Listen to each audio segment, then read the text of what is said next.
ఒక్కసారి కొమ్మూరి గోల్డ్ కి కాల్ చేయండి. తాకట్లో ఉన్న మీ బంగారాన్ని విడిపించి మార్కెట్ ప్రైస్ కి వాళ్ళు కొనుక్కుని మిగతా డబ్బులు మీకు ఇచ్చేస్తారు. రైట్, బ్రేకింగ్ న్యూస్ వస్తున్నాం మన టీవీ స్క్రీన్ పై. ప్రముఖ నటి బిగ్ బాస్ ఫేమ్ ఆశు రెడ్డి చుట్టూ వివాదాలు ముదురుతున్నాయి. సో ఇలాంటి నేపథ్యంలో పెళ్లి పేరుతో తన కుటుంబాన్ని నమ్మించి దాదాపుగా 9 కోట్ల రూపాయలు మోసం చేసిందంటూ బాధితుడు ధర్మేంద్ర పోలీసులకు ఫిర్యాదు చేశాడు. సో దీనిపై ఆమె కుటుంబంపై కూడా నాన్ బెయిలబుల్ కేసు నమోదైంది. సో ఇలాంటి నేపథ్యంలో ధర్మేంద్రకి ఆశు రెడ్డి పంపించిన ఒక ఆడియో కాల్ ఇప్పుడు సోషల్ మీడియాలో తెగ వైరల్ అవుతుంది. ఒక్కసారి అది వినిపించే ప్రయత్నించాను. ప్లీజ్. వెంకీ, నువ్వు ఇప్పుడు మళ్ళీ ప్రవీణ్ అక్కకు ఫోన్ చేసావని చెప్పి కాల్ చేసింది నాకు. Okay, that is your wish, చేసావు. నేను ఇప్పుడు నీకు మళ్ళీ చెప్తున్నాను, మే వరకు టైం ఇస్తే నీకు 1.5 తిరిగి వెనక్కి ఇచ్చేస్తాను త్రూ అకౌంట్. వెంకీ, నువ్వు ఇప్పుడు మళ్ళీ ప్రవీణ్ అక్కకు ఫోన్ చేసావని చెప్పి కాల్ చేసింది నాకు. Okay, that is your wish, చేసావు. నేను ఇప్పుడు నీకు మళ్ళీ చెప్తున్నాను, మే వరకు టైం ఇస్తే నీకు 1.5 తిరిగి వెనక్కి ఇచ్చేస్తాను త్రూ అకౌంట్. అర్థమైందా? త్రూ అకౌంట్ మే వరకు టైం ఇస్తే నేను నీకు మళ్ళీ వెనక్కి ఇచ్చేస్తాను. ఆ మిగిలిన డబ్బులు అంటావా, నేను లైఫ్లో సెటిల్ అయినప్పుడు నా దగ్గర ఉన్నప్పుడు నేను ఇస్తాను. అది కూడా నేను ఇవ్వను అనట్లేదు. లేదు కుదరదు, నాకు ఇదంతా అవ్వదు అంటే పెద్ద మనుషులకి నువ్వే ఫోన్ చేసావు కదా. నా జీవితంలో పెద్ద మనుషులు ప్రవీణ గారు మాత్రమే. సో ఆ ప్రవీణ అక్కకి వేణుస్వామిని పెడతావా లేకపోతే ఇంకెవరినైనా పెట్టుకుంటావా, నేను పిలుస్తాను, నువ్వు పిలుచుకో. ఓకే, నేను ఇంకా నీ ముఖం చూడాలనుకోవట్లేదు, ఈ విషయం గురించి మాట్లాడాలనుకోవట్లేదు. నాకు మే అనే ఒక్క టార్గెటే కనబడుతుంది. ఆ మే వరకు నేను నీకు డబ్బులు ఇవ్వాలి అంతే. లేదు కుదరదు కాదు అంటే నేనే పెడతాను హెరాస్మెంట్ కేసు. ఎందుకంటే మా అక్కని ఇన్వాల్వ్ చేస్తున్నాడు, మా మమ్మీని ఇన్వాల్వ్ చేస్తున్నాడు, లేకపోతే మా ఇంటికి వస్తానంటున్నాడు. అసలు నా పర్మిషన్ లేకుండా నువ్వు మా ఇంటికి రావడం ఏంటి, లేకపోతే నేను మీ ఇంటికి వెళ్ళడం ఏంటి? ఇంట్లో వాళ్ళని ఇన్వాల్వ్ చేసుకోకుండా నువ్వు నేను మాట్లాడాలి, నువ్వు నేను సాల్వ్ చేసుకోవాలి అంటే నా వైపు నుంచి ప్రవీణ్ అక్క వేణుస్వామి మధ్యలో కూర్చుంటారు. మే వరకు నేను ఆ డబ్బులు సెటిల్ చేస్తాను. అది. సో విన్నారు కదా, ఆశు రెడ్డి ఆడియో కాల్ లీక్ అయింది.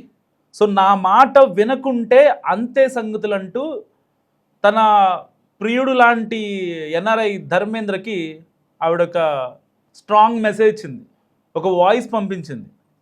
సో పెళ్లి పేరుతో మోసం చేసి ఎన్ఆర్ఐ ధర్మేంద్ర అతని దగ్గర నుంచి 9 కోట్లు కాజేసిన నటి ఆశు కేసులో కీలక విషయాలు ఇప్పుడు ఒక్కొక్కటిగా వెలుగు చూస్తున్నాయి. సో ఇప్పటికే ఆశు రెడ్డిపై ఎఫ్ఐఆర్ నమోదైంది. దానికి సంబంధించి ఆడియోలు రికార్డింగ్స్ లీక్ అవుతున్నాయి. ఎన్ఆర్ఐ ధర్మేంద్రను బెదిరిస్తూ మాట్లాడిన ఆశు రెడ్డి ఆడియోలు ఇప్పుడు బయటకు వచ్చాయి. ఆ కాల్ రికార్డింగ్లో ధర్మేంద్ర దగ్గర తీసుకున్న డబ్బులు ఇచ్చేస్తానంటూ బెదిరింపులకు పాల్పడింది ఆశు రెడ్డి. రికార్డింగ్స్లో నేను తీసుకున్న డబ్బుల్లో 1.5 కోట్ల రూపాయలు మాత్రమే ఇప్పుడు మే నెలలో ఇస్తాను, మిగతా డబ్బులు తాను జీవితంలో సెట్ అయ్యాక ఇస్తానంటూ ఆశు రెడ్డి చెప్తుంది. సో డబ్బులు తీసుకుంటే మంచిది, లేదంటే కనుక తనపై వేధింపులు కేసు పెడతానంటూ ఈ యొక్క ధర్మేంద్రని భయభ్రాంతులకు గురిచేస్తుంది.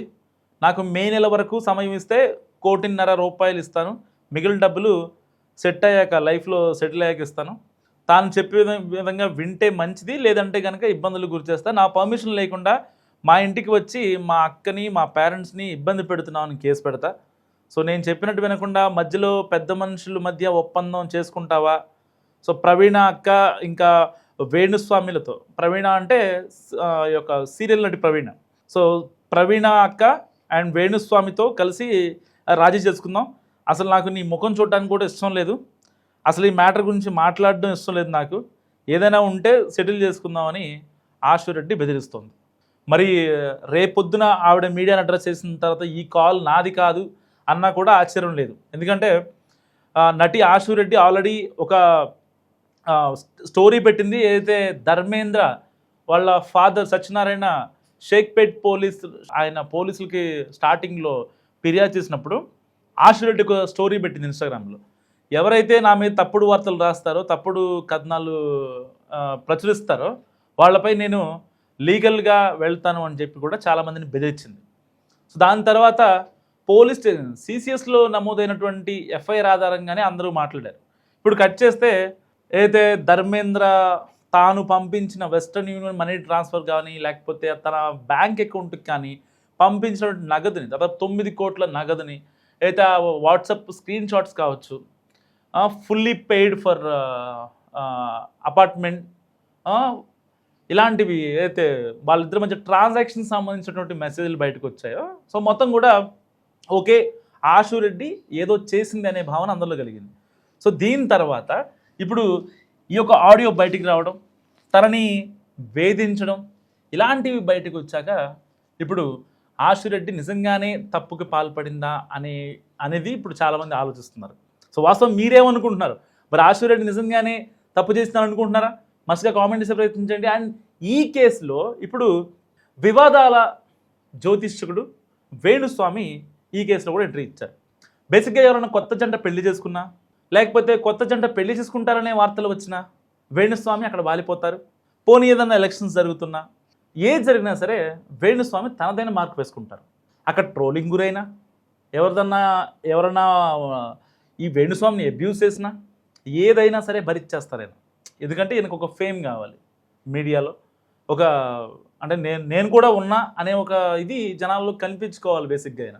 సో దానికోసం చాలా పూజలు చేస్తారు, యజ్ఞాలు, యాగాలు బోల్డ్ చేస్తారు. ఆయన చేయిందంటూ ఏమీ లేదు బేసిక్గా చెప్పాలంటే. సో అలాంటి వ్యక్తి ఈ యొక్క ధర్మేంద్ర ఆశురెడ్డికి పెళ్లి చేస్తానంటూ కూడా కోట్ల రూపాయల్లో ఈయన నొక్కేశాడట. పూజలు చేపిస్తా, మీకు ఎందుకు పెళ్లి కదా నేను చూస్తా అని చెప్పి కామాఖ్యాదేవి ఆలయానికి కూడా తీసుకెళ్ళి, అండ్ మాదాపూర్లోని విఠలరావు నగర్లోని ఈ యొక్క వేణుస్వామి వాళ్ళ ఇంట్లో ప్రత్యేక పూజలు చేయటం, ఇలాంటివన్నీ జరిగాయి. మరి ఇలాంటి నేపథ్యంలో ఇప్పుడు వేణుస్వామి పాత్ర ఏంటి? అండ్ ధర్మేంద్రతో కాల్ రికార్డింగ్లో కూడా ఆశురెడ్డి వేణుస్వామి పేరు చెప్పింది. పెద్ద మనుషుల త్రూగా మాట్లాడుకుందాం, పెద్ద మనుషులు ఉన్నారు మనకి, వాళ్ళతో వెళ్ళి మాట్లాడుకొని ఈ యొక్క గొడవని మనం సెటిల్ చేసుకుందాం అనే ధోరణికి వచ్చారు. అంటే కొన్ని డాట్స్ మనం కనెక్ట్ చేసుకుంటే ఈ యొక్క ఇష్యూ స్టార్ట్ అయినప్పటి నుంచి ఇక్కడ ఆశురెడ్డి తప్పు చేసింది అనేది చాలా తేటతెల్లం అవుతుంది. నిజంగా ఆశురెడ్డి ఒకవేళ తప్పు చేయకపోతే హైకోర్టుకు వెళ్ళి, ఆల్రెడీ వాళ్ళు హైకోర్టుకు వెళ్ళారు. ఆవిడ వెళ్ళి ఏం చెప్పారు?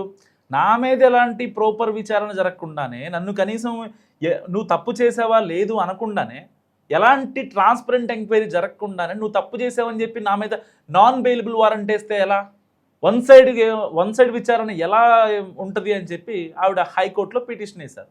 సో హైకోర్టును ఆశ్రయించారు. రకంగా అంటే నేను తప్పు చేయలేదు, నాకు చెప్పుకోవడానికి టైం ఇవ్వండి అని చెప్పి అడిగారు. మరి ఇప్పుడు ఎలాంటి సాక్ష్యాలు ఆవిడ ప్రొడ్యూస్ చేసే అవకాశం ఉంది?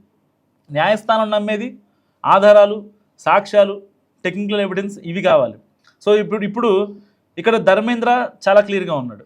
నా దగ్గర 9 కోట్ల రూపాయల డబ్బులు తీసుకుంది, దానికి సంబంధించి నా దగ్గర ఇన్వాయిస్లు ఉన్నాయి, నా దగ్గర ట్రాన్సాక్షన్ రిపోర్ట్స్ ఉన్నాయి, సో బ్యాంక్ స్టేట్మెంట్స్ ఉన్నాయి నా దగ్గర, సో అన్నీ ఉన్నాయి, ఎట్టి పరిస్థితుల్లో నేను చూపించాల్సింది నేను చూపిస్తా అని చెప్పి ధర్మేంద్ర చెప్తున్నాడు.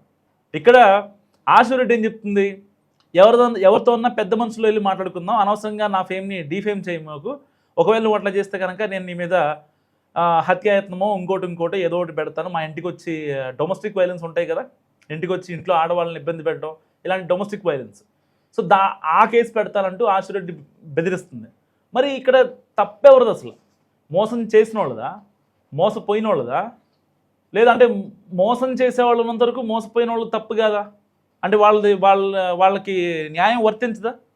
ఇప్పుడు ఇంత బహిరంగంగా ఆల్రెడీ తప్పు చేసావని ఎలిగేషన్స్ ఆశురెడ్డి పైన వచ్చినప్పటికీ ఆవిడ మళ్ళీ ధర్మేంద్రకి కాల్ చేసి, నువ్వు కేసు వాపస్ తీసుకో, పెద్ద మనుషుల్లో మాట్లాడదాం, లేదంటే కనుక నేను చేయాల్సింది చేస్తా అని చెప్పి ఆవిడ అంత పబ్లిక్గా మాట్లాడుతుందంటే నిజంగా అసలు చట్టం ఉందనుకోవాలా? ఆల్రెడీ ప్రేమ పేరుతో ఇన్నాళ్ళు ఉండి పెళ్ళి అనేసరికి ఒక్కసారిగా ముఖం చాటేసి, వీళ్ళ నాన్న ఏదైతే ఆశురెడ్డి వాళ్ళ డాడీ కూడా లేదు, మా పిల్లకి ఎలాంటి సంబంధం లేదు, వాళ్ళ అమ్మాయి చేసిందంతా అని చెప్పి సింపుల్గా ఆయన కొట్టేస్తున్నారు. ఇక్కడ ఒకవేళ శిక్ష చేయాలంటే నాకే వేయండి ఆశురెడ్డి వాళ్ళ నాన్న కూడా బయటకు వచ్చి చెప్తున్నారు. ఆశురెడ్డి ఏమో లేదు, అసలు నన్ను ఎలాంటి విచారించకుండా నన్ను విచారణ చేయండి అంటుంది. అంటే ఆశురెడ్డి దగ్గర ఏం సాక్ష్యాలు నేను విచారించాలి? పోనీ అది కాదని కండెమ్ చేశారు ఎక్కడన్నా? నేను చేయలేదు, నేను కరెక్ట్గా ఉన్నా, ధర్మేంద్ర ఇచ్చిన పిటిషన్ రాంగ్, ధర్మేంద్ర వాళ్ళ డాడీ పెట్టిన సత్యనారాయణ అయితే కేసు పెట్టారో అది రాంగ్ అని చెప్పి ఎక్కడైనా సరే ఆవిడ డిఫెండ్ చేసుకోగలిగారా? ఎక్కడా చేసుకోగలలేదు. సో అక్కడ వాళ్ళు ఇచ్చిన బ్యాంక్ ట్రాన్సాక్షన్ రిపోర్ట్స్ ఉన్నాయి, అన్నీ కనిపిస్తున్నాయి. అయితే బంగ్లాలకు సంబంధించినటువంటి విల్లాలకు సంబంధించినటువంటి ఆ రిజిస్ట్రేషన్ మొత్తం కూడా ఆశురెడ్డి పేరు మీద జరిగింది. సో మళ్ళీ ఇక్కడ కార్లు కూడా తన పేరు మీద తీసుకున్నారు. అండ్ బంగారం దాదాపు 5 కేజీల బంగారం విలువైన బంగారం ఉందంట. ఇదంతా కూడా ఆవిడ పేరు మీదకి వచ్చింది. సో బాధితులకి న్యాయం ఎలా జరగాలి ఇక్కడ ఈ కేసులో? మస్ట్గా మీరు కామెంట్ చేసి ప్రయత్నించండి. చూస్తూనే ఉండండి మనం టీవీ.